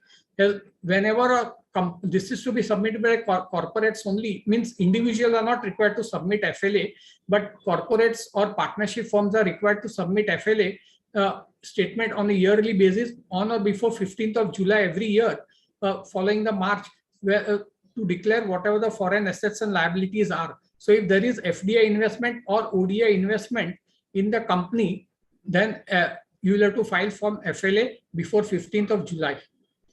In case of ODI, the compliances are application under approval route, then a report in Form FDI, that is at the time of each investment. So whenever you are remitting money, you have to fill up Form FDI, ODI and submit to the banker. Then annual report has to be submitted, which is also part F. ODI form is divided into 3 parts. First is part 1, when you are making overseas investment. At that time, you fill up part 1 when you are remitting money abroad. Then every year, before 31st of December, you have to file this annual report. That is part 2 of Form ODI. You have to submit to the banker along with the audited accounts of the foreign entity. So this has to be done every year before 31st of December. And at the time of sale or write-off of investments, you have to fill up part 3 of Form ODI and submit it to a banker. Please note that in most of the cases when you are dealing under FEMA, most of the applications and permissions have to be applied via your banker. And there are very few cases or instances where you directly go to the Reserve Bank of India or the client directly goes to the Reserve Bank of India. Most of the transactions are to be routed through the banker, and most of the applications are also to be routed through the banker only.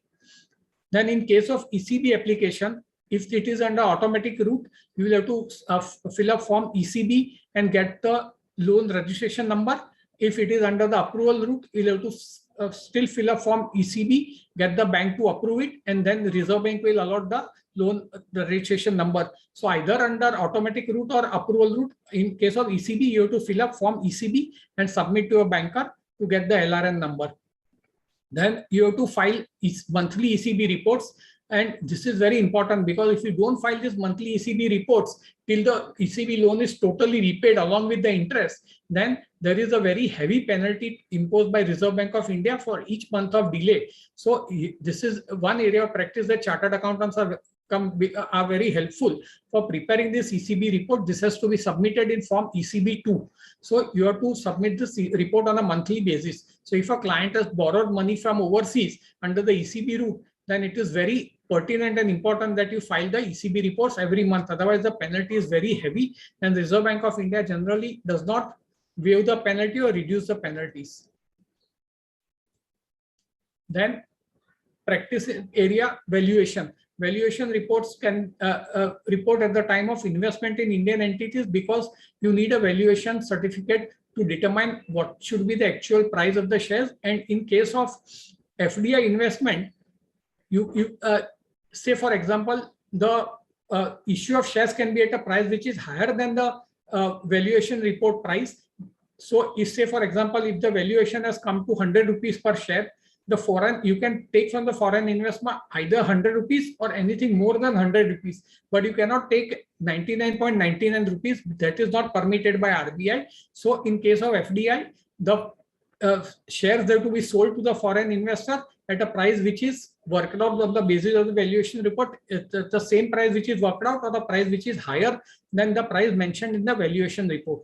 In case of ODI, the price has to be lower than what the price is worked out, or exactly the price which is worked out. So for example, if you are buying shares in an overseas entity and the cost of the shares is worked out according to the valuation report, say $10 per share, then you can either pay them $10 or less than $10, but you cannot pay them $10.01 extra, because that Reserve Bank will not permit.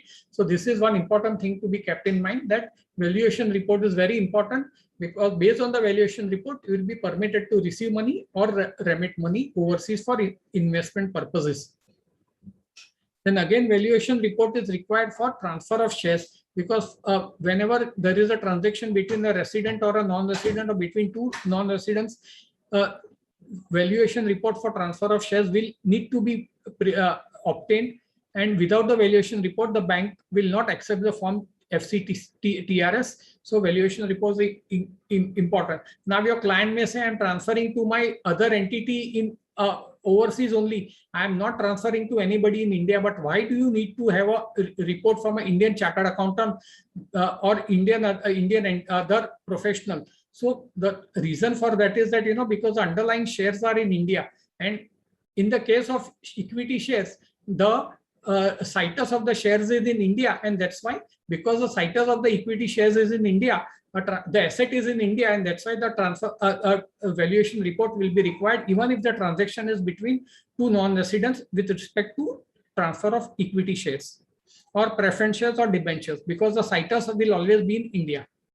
Then you will need valuation report when you are winding up your overseas entity, or when you are writing off whatever your investment you made in the overseas entity. That time also you'll need a valuation report. So you can help in the preparation of valuation report for the purpose of liquidation of the overseas entity, winding up of the overseas entity, and write-off of overseas entity. So for this also valuation reports are required. So there are 4 areas where you can give a valuation report. Then last is the compounding. Compounding application for various offices under FEMA. Say for example, you have not submitted the forms in time. Say for example, if you have received FDI and you are required to submit the form within 30 days of allotment, but for some reason you have not been able to submit the form, then you'll have to go for compounding and pay the penalty which is adjudicated by the compounding officer. So you'll have to, chartered accountants can assist in the preparation of the compounding application, submitting the same to the Reserve Bank of India, and appearing before the adjudicating authority. As chartered accountants, we are permitted to appear before the adjudicating authority. So this is one new area where we can go and personally make a representation and explain the case and see that the penalty imposed, if any, is imposed at the very lowest level and not at the highest level, because the highest penalty in certain cases can go up to 300% of the amount violated. So it is very important that we prepare the application properly and understand the case and appear before the adjudicating authority and explain to them properly the whole situation. I have completed the presentation. If there are any questions, I would be glad to take the same. Thank you, sir, for such a crisp presentation in such a short time. Yes. So we have got a lot of questions for today's session, and seeing the time, I would be able to take only few of them. So first question is that in case of ECB, whether shares required to be availed by foreign equity holders on repatriation basis? Yes, the foreign equity, foreign person who is giving the loan, if he is not a financial institution or a bank, then he would need to be a shareholder of your company. Otherwise, you can borrow ECB only from a financial institution or a bank, which is recognized as such by the lender country. The question by most of the participants is, can we get the PPT for this? I've never forwarded it to you. So if you can, if you want, you can share it with them, no problem. Thank you. And what is the basis of 15CA in case of individuals sent money for their maintenance to USA? Bank, even after issuing 15CBB, bank insists 15CA. Why different bank are taking different policies on 15CA? Basically, Reserve Bank of India has left everything to the internal regulations of the banks. So most of the most of the nationalized banks are not insisting on Form 15CA in such LRS remittances, but private banks are insisting on 15CA also. So it depends on the bank's policy, because Reserve Bank of India is left to the management of the bank to determine their policy, and that's why each bank has a different set of policies. Yes, really speaking, you don't need 15 to submit 15CA, but banks are insisting. Some banks are insisting. I am aware of that. Coming on a similar theme, one more question. What case 15CA and 15CB is mandatory if assessee remit her own money from India to USA for own maintenance under LRS in her USA bank account? See, if you are remitting your own money also, banks insist on 15CB, because if you are remitting from the NRO account, then it should be a tax paid money. So 15CB certificate is required to certify that the money is tax paid by you and the appropriate taxes have been paid in India. That's why the bank insists on 15CB, because the Reserve Bank of India says that while remitting money outside India, you have to follow the withholding tax or TDS guidelines as issued by the income tax department. So that's why 15CB is insisted by the bank to see that it is tax paid money. Can NRI remit the sale proceeds of flat outside India? Is there any certificate required for that? I didn't follow the question. The question is, if an NRI sale flat, which is located outside India, and he want to remit that amount, sale proceed amount to India, so which certificate does he require for that? He does not require any certificate, because it is his own money which is transferring from overseas to India. So he can either remit it to his NRE account in India or NRO account in India, whatever he wants to do. There is no certificate or anything to be submitted to the bank or any other authority. Okay. In case of gift of shares, yeah, but if it is money is coming directly from a third party bank account, then the banks will insist on proof that it is your own money. Generally, they will not give you credit. So if you are remitting from your own account, there is nothing to be submitted. But if you are submitting from a third party account, then there will be a certificate or some documentary evidence which has to be submitted that it is your own money and you are not doing any other transaction. The question on gift. In case of gift of shares, whether gift deed is compulsory? In case of gift of shares, yes, there is a gift deed is also compulsory, and there is a procedure also. If you are gifting more than 5% of the equity, then there is a procedure laid down by Reserve Bank of India which needs to be followed. Another question is, my client is doing courier export as the shipment value is below rupees 25,000. When payment received from customers, bank says transaction is not reflected in the EDPMS system. Yes. Export is done through DHL. They say that bank AD code is properly mentioned of the bank, then further process is to be done by bank. Any suggestion with respect to FEMA, what client should do? Client should approach the bank with the documentary evidence of proof of export through the courier, and generally bank would accept it.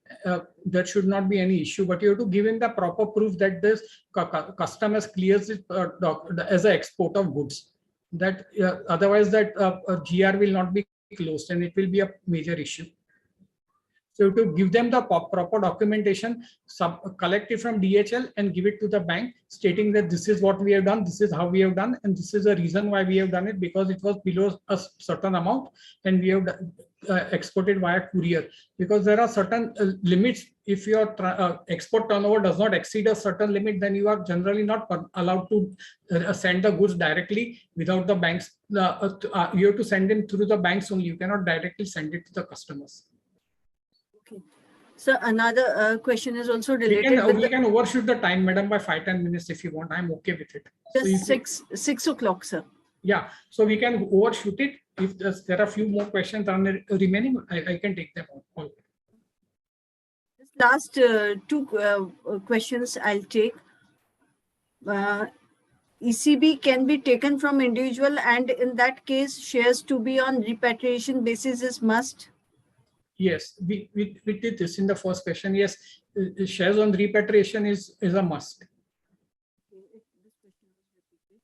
And again, the question, last question, this is we are taking. It's related with the remittances. The person have submitted application of remittance for my US client. She is Indian but US citizen. Her parents were remitting every year to her from India. She filed her return in India and paying tax on FD at the rate 30%. Her family has account with SBI last 50 years. She wants to remit fund from her Indian account to her account in US bank. For her maintenance, remitter and remittee is same. I was asking bank under what provision 15CA and 15CB is required. They never replied in last 45 days. Even after giving 15CB, after 15 days, they say they require 15CA also. This is a question.